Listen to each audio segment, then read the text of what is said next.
here, if I just have to click it, and it's good, Oh, right? okay. Yeah, Peter, we're live. Okay. And yes, I didn't have it open, but I can go back and open it. Well, I have mine open, so I'll go from there. Okay, great.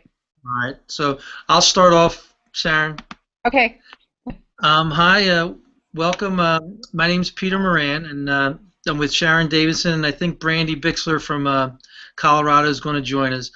We're three teachers. Renee from is another teacher, a GPS facilitator from California. She wasn't able to join us today, but moving forward, we're hoping to have monthly tech tips that can help teachers along the way. So I'm going to get started. I'm going to share a document and just tell you a little bit about what we're doing.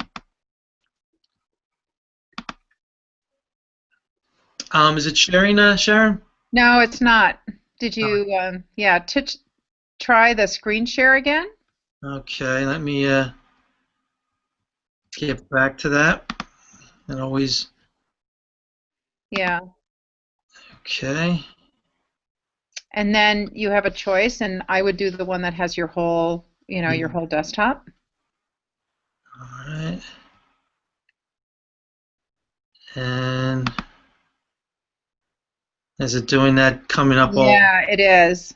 Let me see if I can get it on mine. All right. I'm going to do stop screen share. Okay. And sorry, I have to say I really like the Google Hangouts, but there's always these little hiccups that we have, and I guess the more we do it, the better it is. Like technology's great in a lot of ways, but it's very frustrating in other ways. Right. All right. I think I've got mine. Let me try, and I'll screen share. And how's that? All right. Okay. Okay. I'm going to bring yours up then. Yep. All right. And if I hit full screen, okay. So the NEA had this great concept, a couple years ago, and then they're starting to implement it now. It's the GPS network. We're the technology group, and Sharon is from Vermont, Brandy's from Colorado, Renee is from California, and I live in Pennsylvania but teach in New Jersey. And today we're going to be showing a little bit. If Brandy joins us also, she was going to do something on Minecraft. Sharon's doing something on digital citizenship.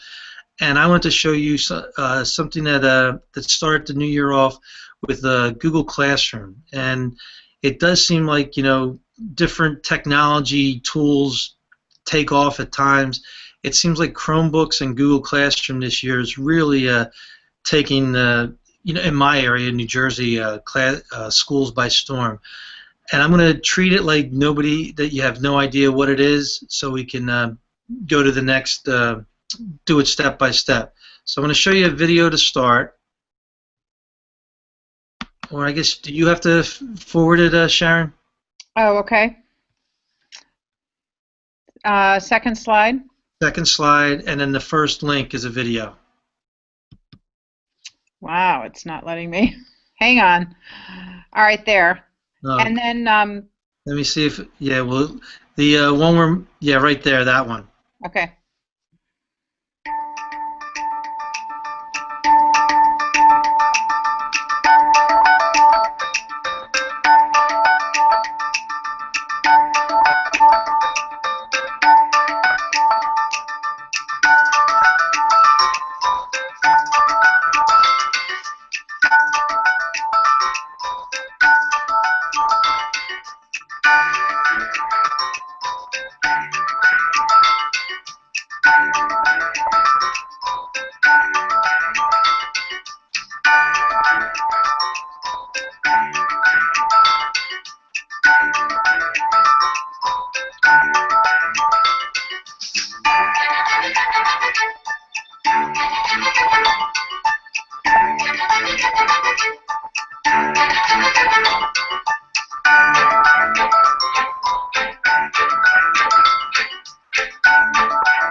Okay, and if you can go to the next slide, um, when you see how quickly they did it, was a quick 2-minute video, and it's really is as simple as that. Like if your school is a Google Apps for Education school, and my school is, each teacher can create their own classroom. And you see the little plus sign.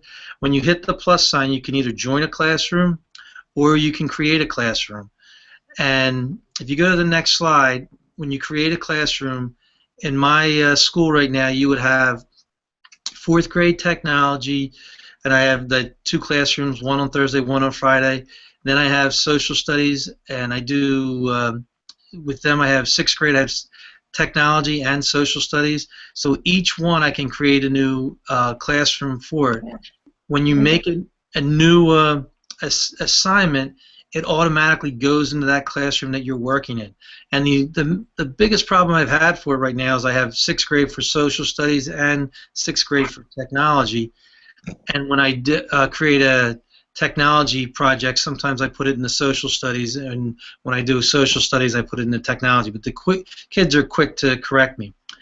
There's a couple ways when they showed you real quickly on the thing. If you go to the next slide, Sharon. There's 2 ways. You can have like a list, and you could check off each kid that's going to be in that classroom. Or the one that it has here, it'll give you enter a classroom code. So I just put it up on the smartboard, or I put it up on the projector, and they can enter the actual classroom code, and then all of a sudden everybody's in there. You know how many students you have in that class. Once you have the number, you have everybody in. So it really works. This slide here, when they were sending the document out, and this was took a screenshot of this. It's really important. You have 3 options that you can do.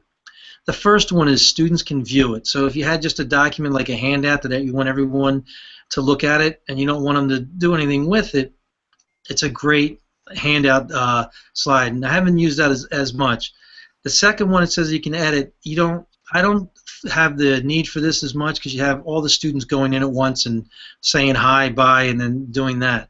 But the next one, it's make a copy. So if you have a document that you're working on, and you make a copy for each student, and then now that document's shared between the student and the teacher, and they're going to be answering questions. You can be assigning them to do. I've used it in technology for students to type to record their typing in a 3-minute, 2-minute, 1-minute. So it's the same document, but then I have it listed for each student, and they just can keep updating it. And it's been working out nicely. For social studies, I give them an assignment, and then they complete it and then hand it right back to me.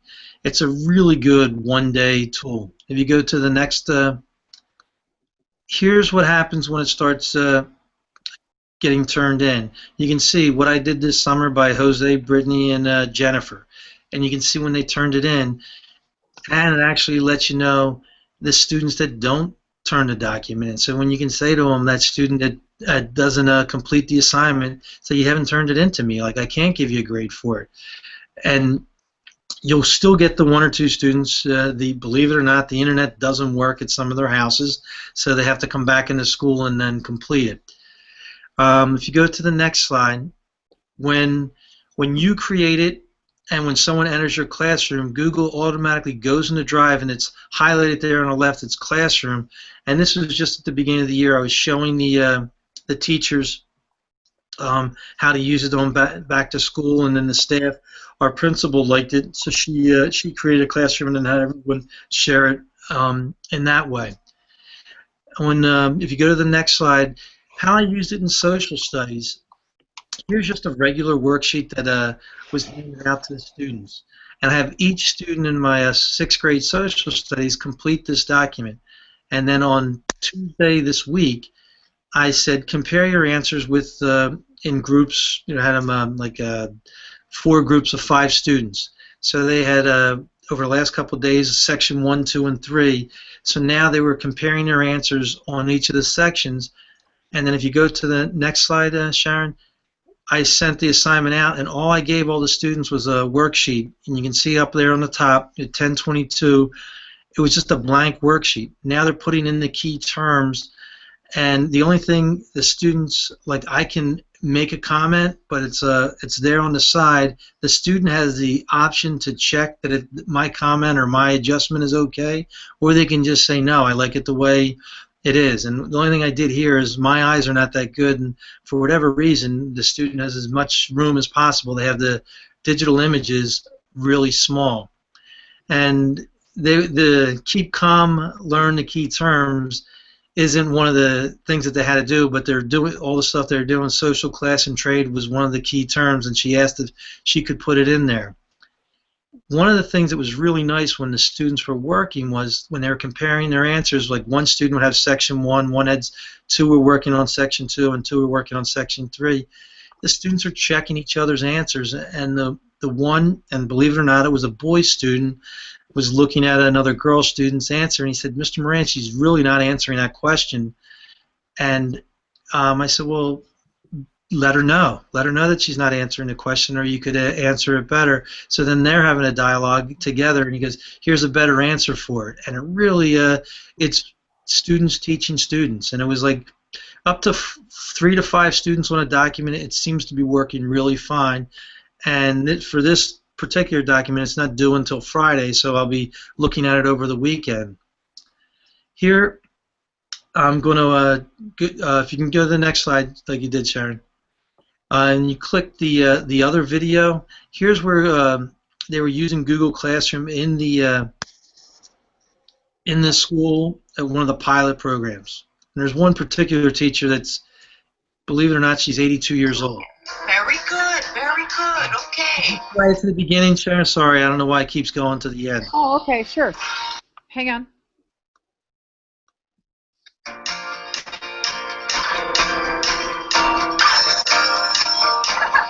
I consider myself lucky to be a teacher. Whose website are you looking at now? If a teacher is collecting and handing out papers, they're not maximizing the amount of time that they're actually teaching. You know, I have 45 minutes a day with kids, so if I can get them to do an assignment at night, I'm now out of time with them. As a first-year teacher, It was rough in the beginning. the amount of paper was overwhelming. Google Classroom is one location for all of their worksheets and handouts. It's a way for a teacher to be able to distribute projects to students. And it's a way for students to be able to turn in their work. Everyone should have their own copy that has their name up on the top. It gives you a little more teaching time. And who doesn't like to save time? Everything that we need for the class is in one place. My worksheets are there, my group work is there. I submit it, and then it's done. I don't have to worry about losing it or forgetting to hand it in or spilling coffee on it in the morning. Classroom really helped to organize everything, and it showed me when it was submitted, what was submitted. You cannot stay in teaching and keep going to the old ways. With Google Classroom, I'm able to maximize time in the classroom to bring students to that next level. It definitely helped make me a much better teacher. You see faculty now that are rejuvenated. Teaching becomes new again. Very good, okay.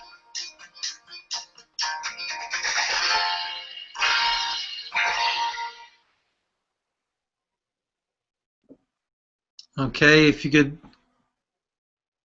click back to the next slide. And the that video, we saw the person who was in charge of Google Classroom said, you know, that's an actual, she's a nun in New Jersey, Rosemary, and she's been teaching almost between 50 and 60 years.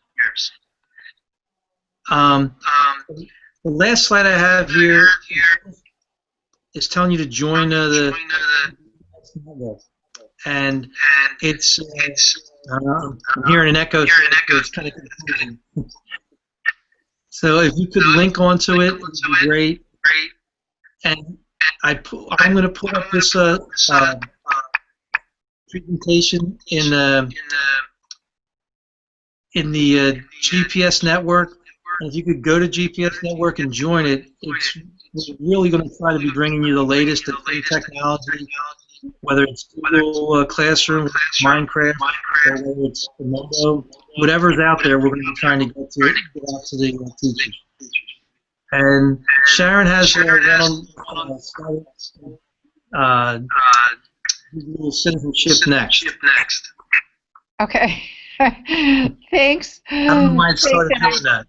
Yeah, no, it's all good. And hey, everyone. So I just noticed, too, that Brandy joined. So I will just share one slide on Digital Citizenship Week quickly, and then I know Brandy is here and has some great things to share about Minecraft. So on the screen, there's a slide. It says Digital Citizenship Week, which is this week. It runs October 19th through the 25th. The poster that I'm sharing with you was created by Common Sense Education. Common Sense Media, I have the link there for you also, is really an amazing resource.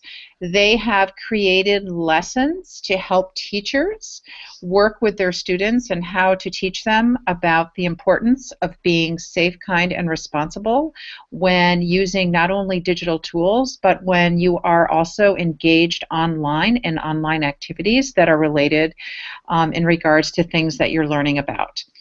I can just quickly share in my classroom this week, I teach kindergarten. We have been creating kid blog posts about a digital tool that we really like to use, or a web tool that we really like to use, and how it helps us with our learning. So that's one thing that we've done. And today we created an iMovie. Maybe we can talk about this at another one of our tip sessions. And iMovie is really great because you can take different video clips of children and video. And what you can do is, with the kids, you can get recordings of what it is that they want to share. So we did an iMovie today about a project-based learning project that we're engaged in. It's about hunger and how people are helping people all over the world get food to make sure that no one goes hungry. So we created a little iMovie in kindergarten, and it was really great. It's on Twitter. I'm at KKidsNVT if you want to check it out. And so that was really fun. Hey, Brandy, how are you? You're right, Brandy. Brandy, you're muted.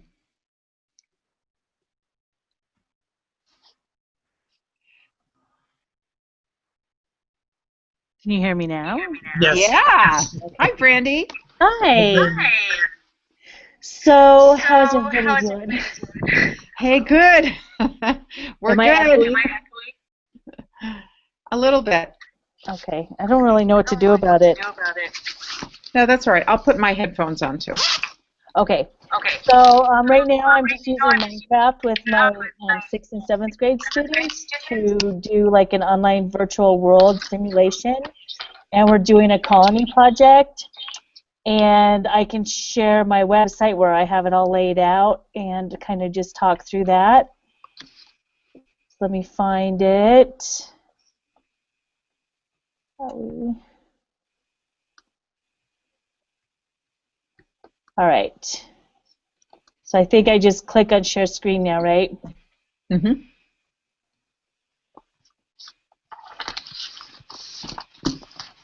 Okay, is it up? Yeah, it is. Great. Okay, so here's the project that I'm doing. And we started out, I wanted to teach them just how a virtual world can simulate historical or future events. So I took the idea of colonizing a planet in the year 2025, and they have to, there's like, in one class there's like 4 or 5 groups of about 3-4 kids each. And we had them land in a world that we created. I'm working with a tech coach on this too. He's helping me with the technical Minecraft stuff because I'm not very good at Minecraft. I can kind of fly around, but I get lost all the time. So we made these maps, and then where the red lines are, we walled them off. So we're going to wall them off to start with. And they have a point sheet. I'll show you the point sheet where they're earning survival points for different activities. This is the journaling that they're going to have to do also. But in order to get a proficient in the class, they're going to have like 1,500 points, survival points to do that. And so we're starting out with like the basic needs of, if you look at Maslow's hierarchy, and I told him about that, and I told him, well, the societies need certain things to survive and thrive also. And we're starting with basic needs this week, whereas food, shelter, heat, and light, and I've given them certain tasks that they have to complete, and then I'm just going to sign off on them as they show them to me. And then we're going to move into safety and security, which would be the next thing that you need to do for your society. And then we're going to start thinking about our community and religion and holidays and trade. So when we get to the community week, we're going to tear down all the walls, and they're going to be able to trade with each other. So they're starting to think about specializing right now and what they can trade and what they don't have and what the other areas have. And we're just in week 2 right now, but they're already starting to really think that way. There's been some issues with laws, and the kids are not getting along, hey, he's not following my rules, and it's like, well, it's your society. You need to establish the laws and the procedures to go along with that. So it's been really good collaborative problem solving for them. It's been good for them to think about digital citizenship. It's been good for them to think about cultures and societies, and I'm really excited to see how far they can actually take this. They build things pretty fast, and they're really fluent in it. And they thought they were going to be done in like a day with all of these survival points, but they've only barely finished basic needs. So I feel good about the pacing of this. So far, it's been good. And then each week, on the last day of the week, they're going to have a journal, which is built into Minecraft, where they're just going to kind of write a journal entry from their perspective as a colonist. So some of them are specializing in farming, and some of them are specializing in mining. So depending on their perspective, they're just going to write a short paragraph reflection on it. Let's see, what else do I have? I also, before we even got into Minecraft, we started with, sorry, I didn't give myself permission apparently, I'll just tell you about it, where they had to do an actual plan for their colony. So they had to come up with a name for their town. They had to draw a rough map of where they're going to map stuff out, with, like a hospital and a trading post and a residential area and a farm area. And they also had to design a flag. So it's been really an amazing project so far. The engagement, of course, is so high, but it's also super funny to listen to them just talk and figure this stuff out and plan and work together, and their thought processes really do kind of follow what you would expect a colonist to follow. So it's a great simulation too for colonies and colonists, which in November I thought was the perfect time to do that. Well, So how much time do you have with them, Brandy? Like this is going to be a quarter-long project. And like how much time, like during a class period? Is it just one 40-minute class a week, or is it a? No, it's my middle school class. So I see my middle school kids every other day for an hour. Oh, Nice. wow. So And is it technology class, or is it technology social studies? it's just technology. Yeah, that's great, because I do 6th grade technology social studies, and that ties. I've never played with Minecraft. I keep hearing about it and keep hearing the kids talk about it, but I have yet to venture into it yet. It's not too bad. You have to buy if you go to Minecraft EDU, it's not regular Minecraft, it's Minecraft EDU. You have to buy a server license and then one user license. It costs $60, and then you just download it onto your computer, and it's been really, it's easy to run the server.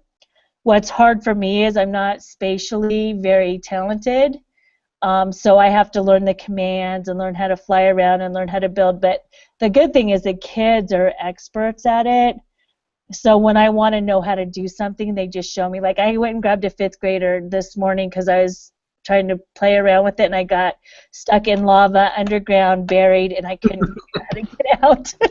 So I like worked on it for like 10 minutes. I'm like, no, I'm gonna go get Blake, and so Blake came over, and like 10 seconds later, I saw the sky, and I was good.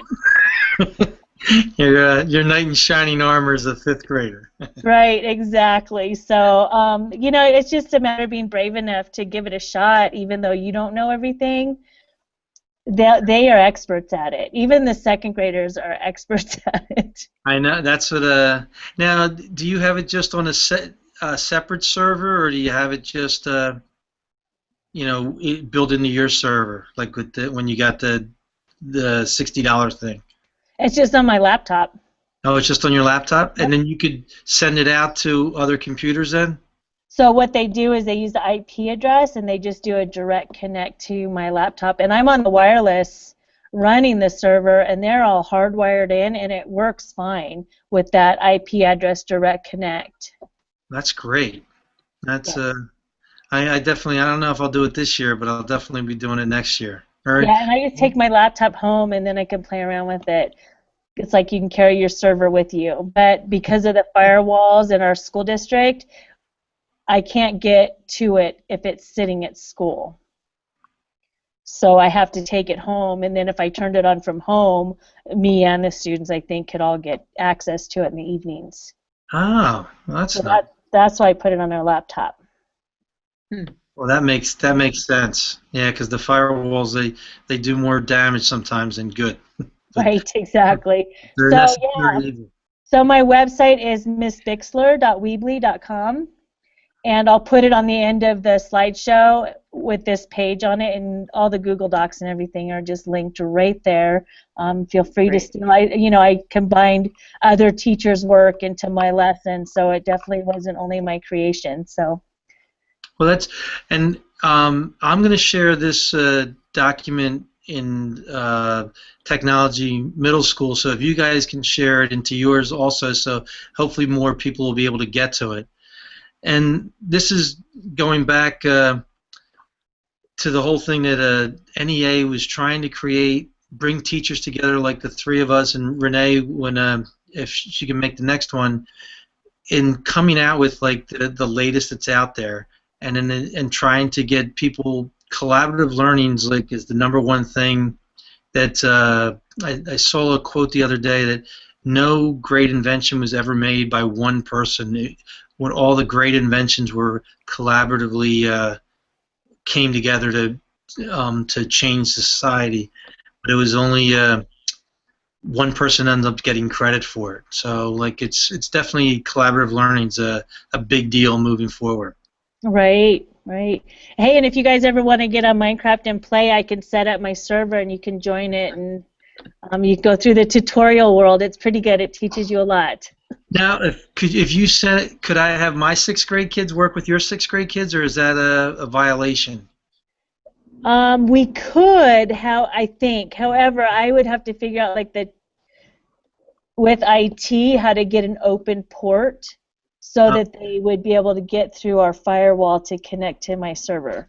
Yeah, and I was just thinking, moving forward. Does 6th grade in Denver, do they do world history? Is that what they're studying also? Yes, world civilizations like ancient Greek and Egypt. Yes. Yep, that's what they. I was thinking they could be making the ancient civilizations, that's. Yeah, and that would be super fun, and I'm actually going to do that with because we have 2 technology classes, 2 teachers and classes at my school. So we have 8 weeks, so on week 6, I'm going to let the other classes come and join us as colonists, and I'm sure it's going to wreak havoc on their nicely laid out legal plans and their system. And so it's really going to throw a hitch in, because the idea of a society is to grow, right? And it's not that easy. So I'm kind of excited to see how that all falls out. Well, that's great. So yeah, getting together and doing a collaborative project for sure. And I think I could get support from the district to open up a port for us. Well, that's good. Well, that's all I had was the Google Classroom, and Sarah, the Common Sense Media, I've seen them present a couple times. They're great. Yep. Yeah. And we're looking as a group to do this once a month, and we plan on doing it in November, and I think December with Christmas and everything will take off, but then we'll plan on picking it back up again in January, and we'll try to reach out to everybody to see. We want to have people. We want to present stuff that people want, so we're staying current and active. Okay. All right, great. So I'll stop the broadcast.